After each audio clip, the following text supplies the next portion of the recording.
ॐ भूर्भुवः स्वः तत्सवितुर्वरेण्यं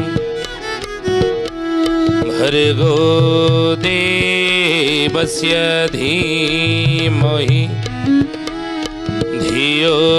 यो नः प्रचोदयात्।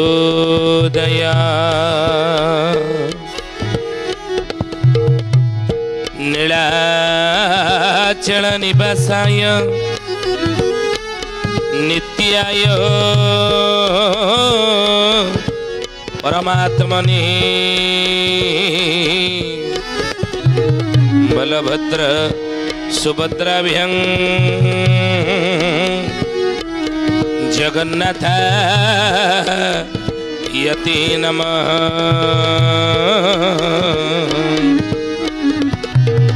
जगन्नाथ यते नमः। बोलिए महापुरुष अच्युतानंद जी की श्रद्धेय ज्ञानी गुणी मंडली आज अध्याय आलोचना को आपण मानक स्वागत जनाऊँ। आज मालिका वचन आलोचन आलोचना करिया जाऊे जी श्रीमंदिर बा नीलाचल क्षेत्र अरे महापुरुष कहते जगमोहन रे चतुर्धा मूर्ति 13 मास रहिबे। मालिकार ए विषय रे अच्युतानंद महापुरुष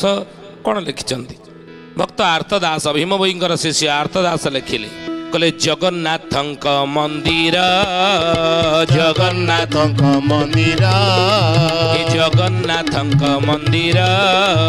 जगन्नाथंक मंदिर झरी पड़िब पथर झरी पड़िब पथर जगमोहन रे चतुर्धा मूर्ति जगमोहन रे चतुर्धा मूर्ति जगमोहन रे चतुर्धा मूर्ति जगमोहन रे चतुर्धा मूर्ति रही बेटी मास 13 मो भजा लेखवाई मो भजा लेखवाई हरि भजोथा रे हरि भजोथा हरि भजोथा रे हरि भजोथा हरि भजोथा निरते रही मो भजा लेखवाई हरि भजोथा निरते रही मो भजा लेखवाई। ज्ञानी गुणी मंडली भक्त भीम भई भीम भईंकर शिष्य होचन के ना भक्त आर्तदास बेनुपड़ा मठर जो प्रतिष्ठाता आर्तदास लिखिले आर्तदास मालिकारे मालिकारे केवल पंचसखा मान कौन लिखी ना पंचसखा मान सहित अनेक कलिजुगर भविष्य कहू जा मालिका लिखिं शिखर दास नील सुंदर गीता भक्त आर्तदास आर्तदास मालिका सालवेगर सालवेग मालिका नहीं से भली जे कि दासिया बाबुरी से मध्य मालिका मध्य लिखिं सारंग दासंगर मालिका मध्य रही भविष्य कथा मध्य लिखा अछि। से भली फ्रांस भविष्य द्रष्टा भविष्य वक्ता नोस्ट्राडामस ये मध्य भविष्यवाणी कहिसंती ता मध्य मालिका। प्रोफेसर हरार जॉन डिक्सन संत सूरदास ये मध्य भविष्यवाणी करचंदी। आंध्र प्रदेश गुरु वीर ब्रह्मेंद्र स्वामी ये मध्य भविष्य कथा कहिसनी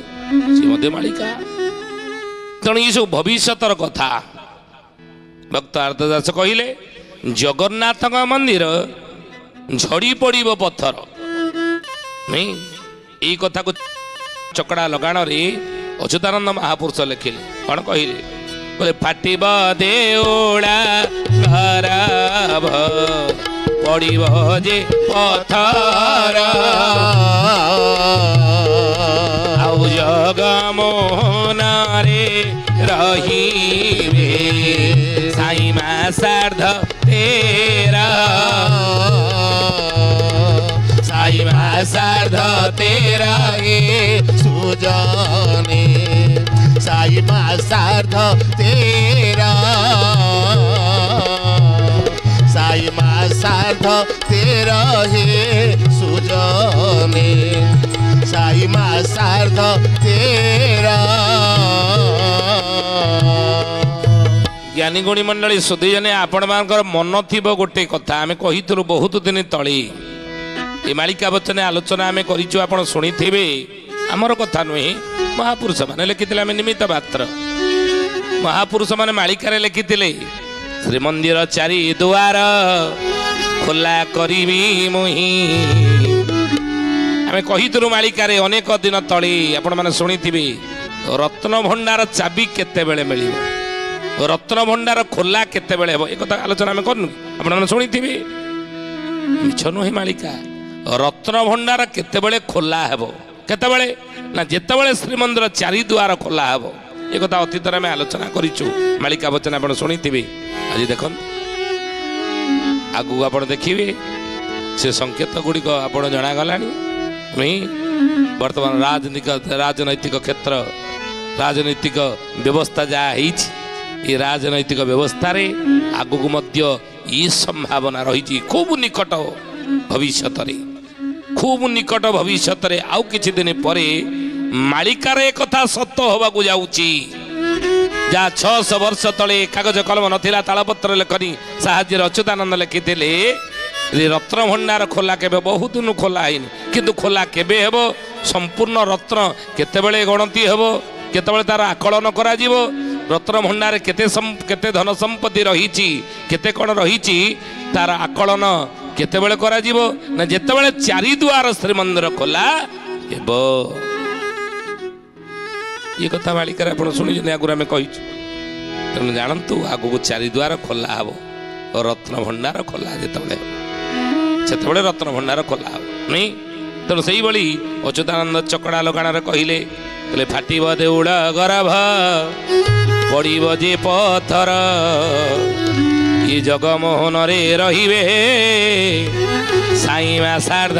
13 साई कले जगन्नाथ महाप्रभु 13 मास रहिबे जगमोहन रे बोलिए महापुरुष अच्युतानंद जी की ज्ञानी गुणी मंडली सथी आज मध्य देखंतु मालिका वचन केते सत विभिन्न स्थान रे मध्य देउळ श्रीमंदिर फाट रहिबा कथा बा सुरक्षित नुहे बोली अनेक मध्य गवेषक माने गवेषणा करके जानुचंती ज्ञानी गुणी मंडली अच्युतानंद महापुरुष हरि अर्जुन चौतीसार लिखिले मालिकार नामला हरि अर्जुन चौतीसा कौन कहले कहले बसी बजे गोत्र पक्षी तुदे ओड़ा चोड़े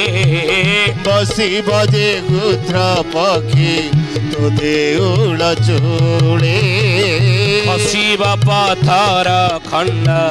पड़िब जे तड़े खसिब पथर खंड पड़िब जे तड़े कथा सरे नील चक्र वक्र हेब बाहरे बतासरे नील चक्र वक्र हेब बारे बसिब जे गुध्र पकी तो देउड़ चोले खसिब पथर खंड पड़िब जे तले जहाकू आर्तदास कहिचंदी चकड़ा लगाण अच्युत कहले सेई कथा को मध्य अच्युतानंद कहउचनी बसिब जे गुध्र पकी तो देउड़ चोले सेई समय खसिब पथर खंड पड़िब जे तले बारंबार सेई समय ही पथर श्रीमंदिर खसिब आगुकू फाटिब देउड़ गरब पड़िब जे पथर सेतबेले जगमोहन रहिबे साई मा सारदते आउ सेई समय रे सेठारो गणिबो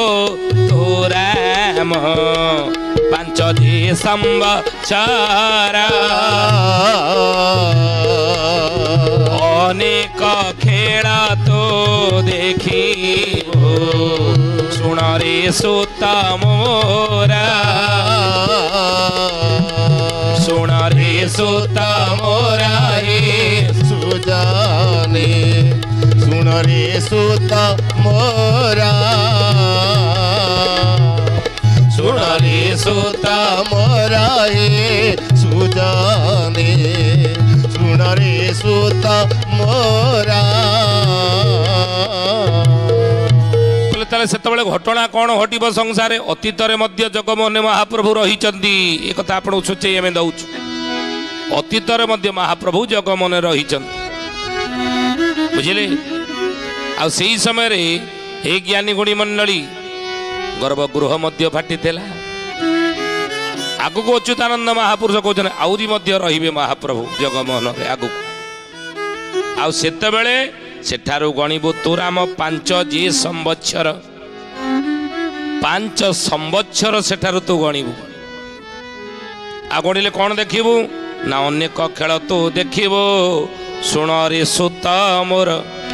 संसार रे अनेक खेल तू देखिबु सेतेबेले कौन खेल देखिबु सेतेबेले संसार की खेल की घटना सब घटिबो ना 13 दिन राजा सहिते